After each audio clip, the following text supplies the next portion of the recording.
Getting to 0% visceral belly fat is a real achievable thing.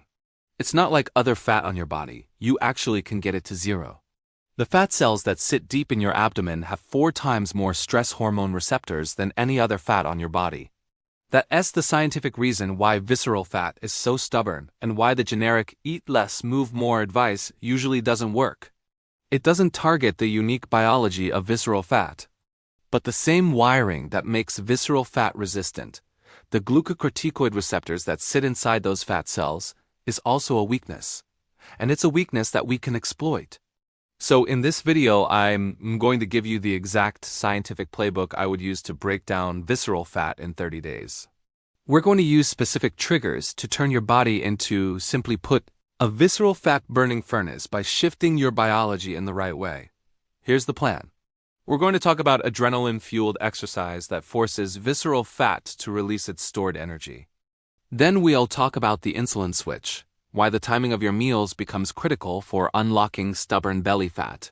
Then we'll look at what I call the estrogen engine, the way your own fat cells create more fat storage and how simple foods can shut that process down.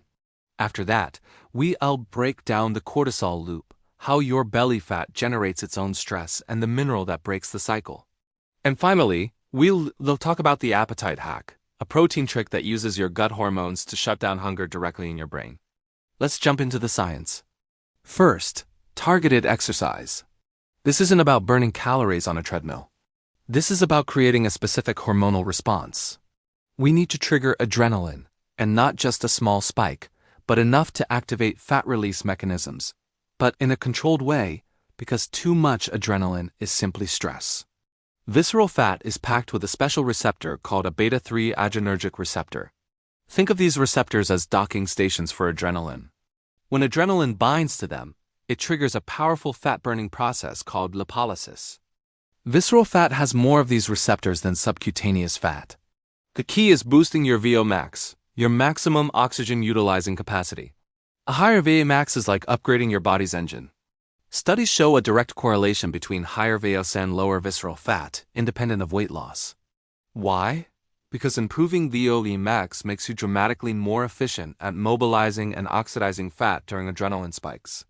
When you push yourself into high intensity, adrenaline preferentially binds to beta-3 receptors in visceral fat. This releases fatty acids directly into the portal vein, a metabolic superhighway that delivers those fatty acids straight to the liver, where they are burned immediately. So here's what to do. Forget quick 30-second sprints for now. Build VO max using longer intervals. Use the Norwegian 4-4 protocol. 3 times a week, 4 rounds, each 4 minutes at about 90% of your max effort, with 3 minutes of recovery in between. This will trigger serious metabolic adaptation and enhance visceral fat mobilization.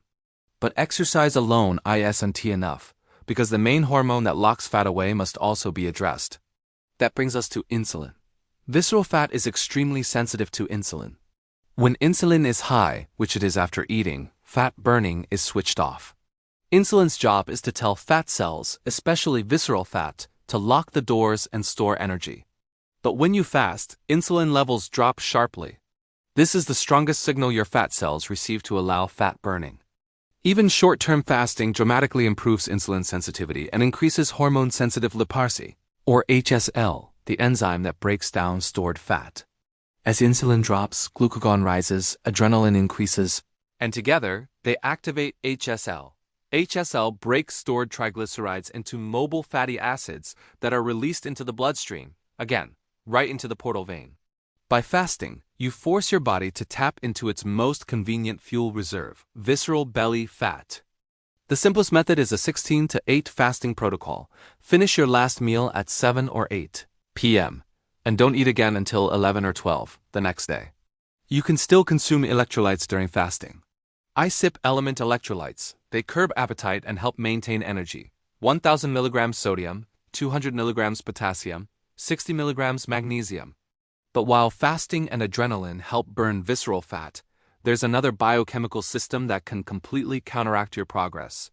Estrogen production inside fat cells. Body fat isn't passive storage, it is an endocrine organ. It produces hormones, including an enzyme called aromatase, which converts androgens like testosterone into estrogen. More visceral fat equals more aromatase, which raises estrogen, which tells the body to store more fat in estrogen-sensitive areas like the abdomen. This becomes a vicious cycle. To break it, eat cruciferous vegetables such as broccoli, cauliflower, and Brussels sprouts. They contain indole-3-carbinol, or I3C, which converts into DIM, a compound that helps the liver metabolize estrogen into less potent forms. DIM increases the production of beneficial 2-hydroxyestrogen and decreases the more problematic 16-alpha-hydroxyestrogen. Supplements like Tongkat Ali also support this process by acting as mild aromatase inhibitors and by improving the testosterone to estrogen ratio, which is especially useful for men. Aim for at least 1 cup of cruciferous vegetables every other day, preferably at dinner. Now let's talk about cortisol. Visceral fat has 4 times more cortisol receptors than other fat, but it also contains an enzyme called 11-beta-hydroxysteroid dehydrogenase type 1, or 11-HSD1. This enzyme takes inactive cortisone floating in the body and converts it into active cortisol inside the fat cell itself. Your belly fat literally generates its own cortisol, creating a self-sustaining stress signal that tells the abdomen to store more fat. To break this loop, you need magnesium. Magnesium is a calcium channel blocker and an NMDA receptor antagonist, meaning it calms the nervous system and regulates the HPA axis, the command center of the stress response. When the HPA axis calms, the adrenal glands produce less cortisol, starving visceral fat of the cortisol it needs for storage. Take 300 to 500 milligrams of a highly bioavailable form such as magnesium glycinate, magnesium threonate, or magnesium malate before bed. Do 5 minutes of box breathing, 4 seconds in, 4-second hold, 4 seconds out, 4-second hold, to further calm the stress system. All of this works beautifully, but if your appetite is out of control, none of it matters. The final piece is the appetite hack. Preload your main meals with protein. The protein leverage hypothesis explains that the body will remain hungry until it receives enough protein.